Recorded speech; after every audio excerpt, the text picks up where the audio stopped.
नमो बुद्धाय, जय भीम.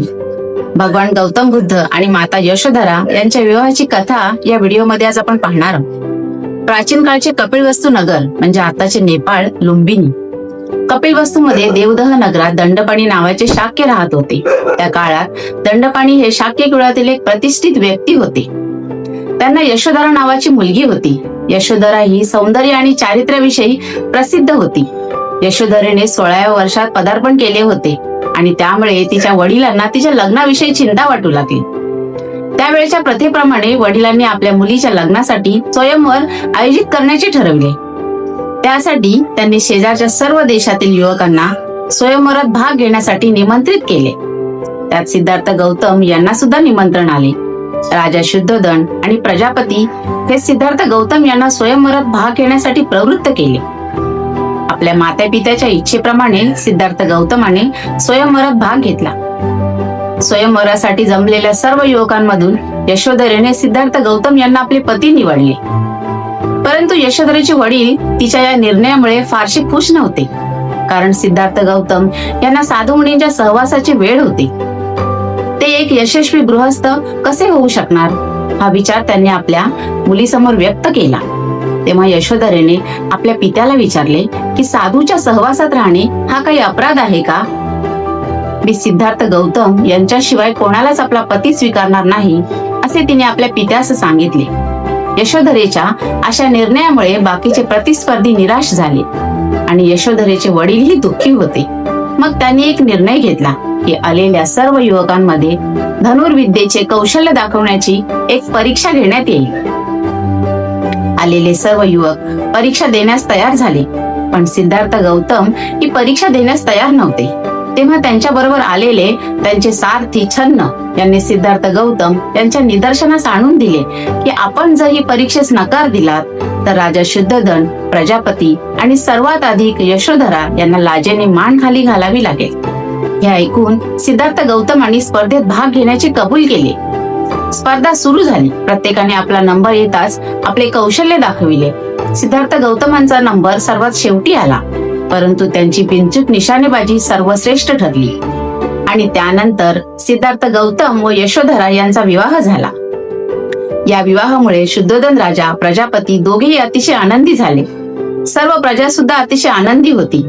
कपिलवस्तूच्या नियमानुसार वयाची 20 वर्ष पूर्ण झाल्यावर प्रत्येक युवकाला शाक्य संघात प्रवेश घ्यावा लागत असे आणि संघाचा सभासद व्हावा लागे.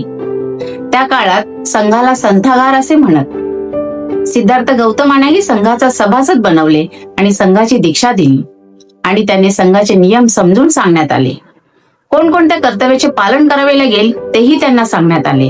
सिद्धार्थ गौतम म्हणाले, महाराज, शाक्य संघाचे नियम मला सांगितल्याबद्दल मी आपला कृतज्ञ आहे आणि त्या नियमांचे पालन करण्याचा मी अधिकाधिक प्रयत्न करेन. सिद्धार्थ गौतम हे त्या संघातील एकनिष्ठ व माणेदार सभासद होते. ते आपला जास्तीत जास्त वेळ संघाच्या कार्यालयात घालवीत. संघाचा सभासद म्हणून त्यांचे वर्तन आदर्श होते, त्यामुळे ते सर्वांचे प्रिय झाले. सगळे काही व्यवस्थित चालले होते. विवाहानंतर 8 वर्ष लोटल्यानंतर यशोधरेला पुत्र झाला आणि त्याचे नाव राहुल ठेवण्यात आले. असित मुनींची भविष्यवाणी खरी ठरू नये म्हणून राजा शुद्धोधन हे सिद्धार्थ गौतमांना सुखविलासी जीवनात गुंतवून ठेवण्याच्या प्रयत्नामध्ये जराही कमी पडले नाही. त्यांनी सिद्धार्थ गौतमांसाठी 3 महाले बांधली. एक उन्हाळ्यासाठी, एक पावसाळ्यासाठी आणि एक हिवाळ्यासाठी.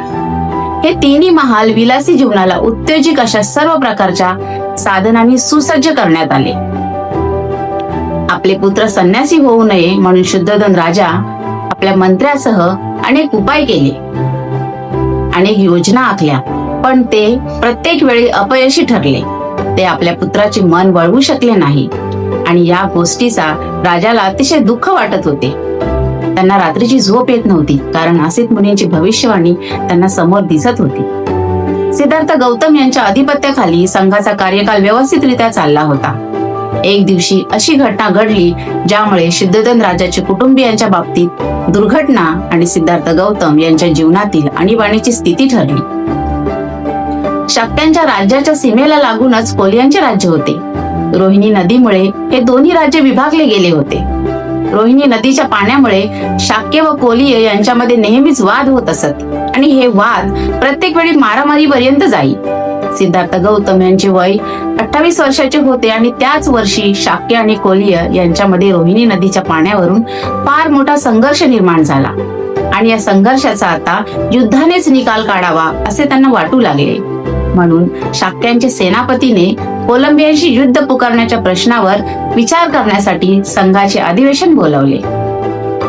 संघाच्या सभासदांना उद्देशून सेनापती म्हणाला, आपल्या लोकांवर कोलियांनी हल्ला केला असून त्यात आपल्याला प्रत्येक वेळी माघार घ्यावी लागली आहे.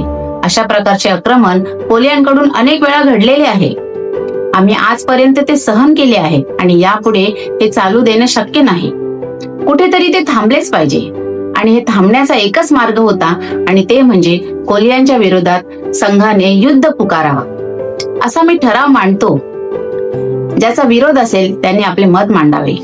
तेव्हा सिद्धार्थ गौतम आपल्या जागी उभे राहिले आणि म्हणाले, या ठरावाला माझा विरोध आहे. युद्धाने कोणताही प्रश्न सुटत नाही.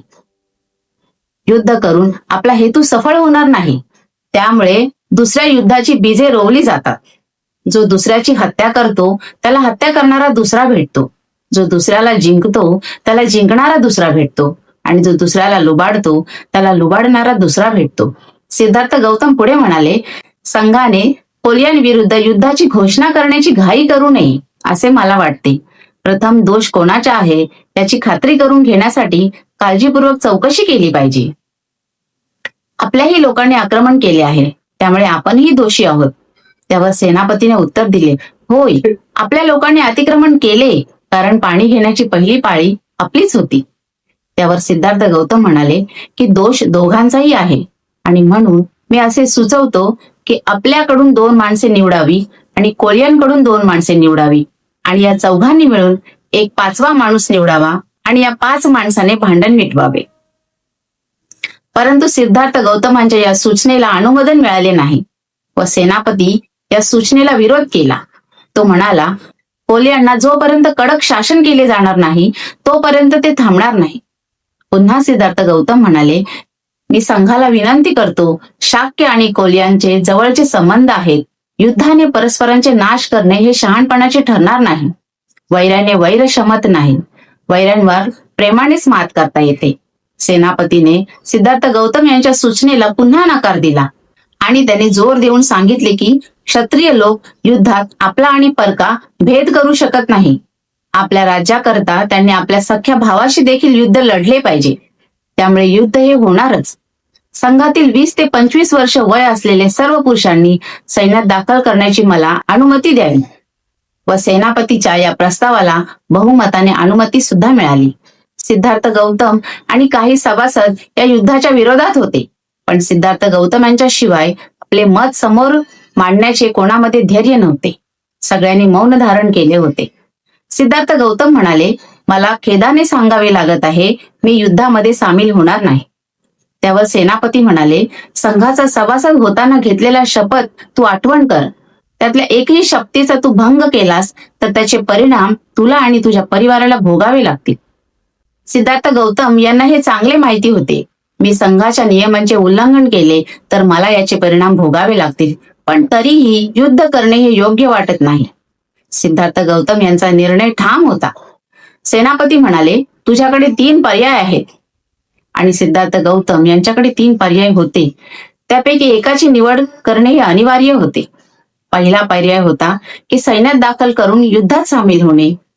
दुसरा पर्याय होता आपल्या परिवारावर सामाजिक बहिष्कार ओढून घेऊन त्यांच्या मालमत्तेची जप्ती करून देण्यास तयार राहणे. आणि तिसरा पर्याय होता देश त्याग करणे, राज्य त्याग करणे. युद्धामध्ये सामील होणे हे कदापि शक्य नव्हते. आपल्या परिवाराला आपल्याकडून नुकसान होईल हेही शक्य नव्हते आणि म्हणूनच सिद्धार्थ गौतम यांनी तिसरा मार्ग निवडला. आणि तिसरा मार्ग होता देश त्याग करणे, आपला राज्य त्याग करणे, आपल्या परिवाराला सोडून जाणे. आणि खरोखरच आषाढ पौर्णिमेच्या दिवशी सिद्धार्थ गौतमांनी आपला परिवार, आपला राज्य आणि आपला देश त्याग करण्याचे ठरवले. अखेर असित मुनींची भविष्यवाणी खरी ठरली. धन्यवाद.